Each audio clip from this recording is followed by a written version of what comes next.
देखो, भक्त के बारे में हमेशा तुलसीदास जी ने एक बात लिखी है, और ये बात कहने से पहले मैं आप सभी को हाथ जोड़कर प्रणाम करता हूँ।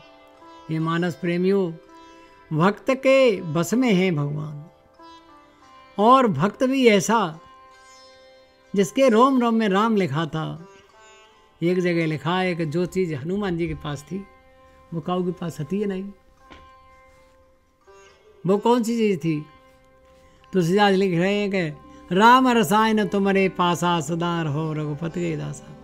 राम रूपी रसायन किसी के पास नहीं था, और सब चीज़ें थी। तो इस कथा प्रसंग में बार बार प्रभु चाहे उठावा, प्रेम मगन ते उठवन भावा। प्रभु कर पंकज कपि कै सीसा, सुमेर सुदशा मगन गौरी सा। सावधान मन करे पुण्य शंकर, और लागे कान कथावत सुंदर। शंकर जी पार्वती जी को कथा सुना रहे हैं, जबकि स्वयं 11वें रुद्र से उत्पन्न है हनुमान जी। बाबा सब जानते हैं, बाबा भोलेनाथ देवादिदेव। और कहते हैं कि हनुमान जी को उठा करके राम ने अपने हृदय से लगाया।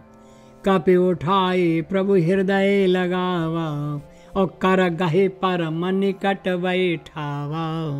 हाथ पकड़ करके अपने नज़दीक बैठा लिया। वो कितना सुखी क्षण होगा, कितना विलक्षण और अच्छा होगा भक्त के लिए, जब हनुमान जी को हाथ पकड़ के प्रभु ने अपने पास बैठाया होगा। कहो कबीरा कहो कपिरा वन पाल तेलंका, कहे विदि दही दुर्गा अति बंका। प्रभु प्रसन्न जाना हनुमाना। ये बहुत बड़ी चीज़ है।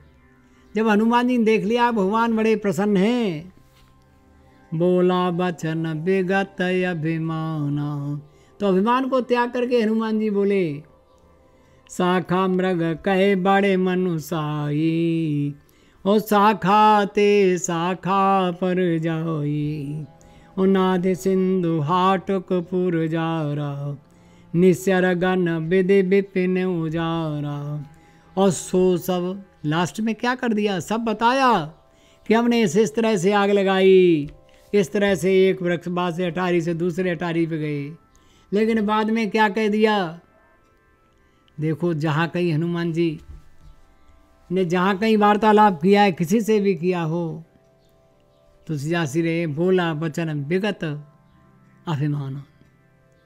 और क्या लिखा कि सो सब तब प्रताप रघुराई, और नाथन कछु मोरे प्रभुताई। प्रभु जो कुछ हमने करो उसमें हमारा कोई योगदान नहीं है। हम किस लायक हैं, हम क्या कर सकते थे?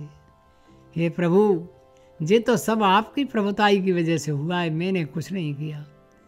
और एक बात प्रभु मैं कहूँगा, जिसे तुलसीदास जी ने दोहे के रूप में वर्णित किया है, ताको प्रभु कुछ अगम नहीं। उसके लिए कोई चीज़ कठिन नहीं है। हे प्रभु, जा पर तुम अनुकूल, और तब प्रभाव बड़वान लय, जा रे सके खलतूल। हे प्रभु, जिस पे आपकी दया होती है उस पर सब कोई दया करता है। वो जो चाहता है वही विजय उसकी हो जाती है। एक जगह लिखा है तुलसीदास जी ने बालकांड में कि सकल विघ्न व्यापे नहीं ते ही।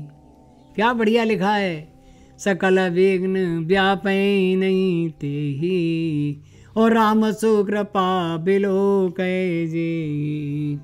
और नाथ भगत अति सुख दायिनी, देव कृपा करे अन पायनी। और वरदान मांग लिया हनुमान जी ने श्री राम से कि प्रभु अविरल भक्ति दे दीजिए, अनपायनी भक्ति दे दीजिए, अपनी भक्ति आप प्रदान करो प्रभु, मुझे बस ये चाहता हूँ। ओ सुनी प्रभु परम सरल कपि बानी,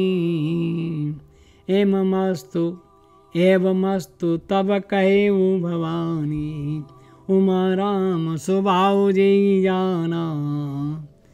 शंकर जी क्या कह रहे हैं? कुमाराम स्वभाव जय जाना, और ताए भजन तजे भावन आना, और ये संवाद जासुर आवा, और रघुपति चरण भगत सोई पावा, रघुपति चरण भगत सोई पावा। ये संवाद जिसके हृदय में आ जाएगा, जो इस संवाद से प्रेम करेगा, हे पार्वती जी, उसे श्री राम की भक्ति अवश्य मिल जाएगी और नित्य निरंतर भक्ति की ओर अग्रसित होता जाएगा। और सुने प्रभु वचन कहीं कपि वृंदा, और जय जय जय कृपाल सुख कंदा, तब रघुपति कपि पतई बुलावा, कहा चलई कर करहु बनावा। फिर श्री राम ने बंदरों के राजा सुग्रीव को बुलाया और कहा कि अब क्यों विलम्ब कर रहे हो, अब अपने सेना दल को कटक पूरे वानर दलों को बुलाओ, और सब लोग एकत्र होकर के विजय मुहूर्त में प्रस्थान करते हैं लंका की तरफ। तो मानस प्रेमियों, कौतुक देख सुमन बहु बरसी, और नवते भवन चले सुर अरसी, और नवते भवन चले सुर हर्षी। देवताओं को बड़ा हर्ष हुआ कि चलो अब ये राक्षसों का राजा रावण मारा जाएगा। अब भगवान ने प्रस्थान किया है, भगवान की सेना जो है आगे बढ़ रही है। कप बंदरों का राजा सुग्रीव ने समस्त इंतजाम किए और विजय नामक मुहूर्त में लंका को फतेह करने के लिए, लंका को जीतने के लिए, रावण को मारने के लिए, सीता माता को स्वतंत्र कराने के लिए, सीता माता को लाने के लिए प्रस्थान कर दिया। जय प्रभु, आपकी जय हो। आगे की कथा मैं आगे एपिसोड में कहूँगा। तब तक के लिए आप सभी को मेरा कोट कोट नमन स्वीकार।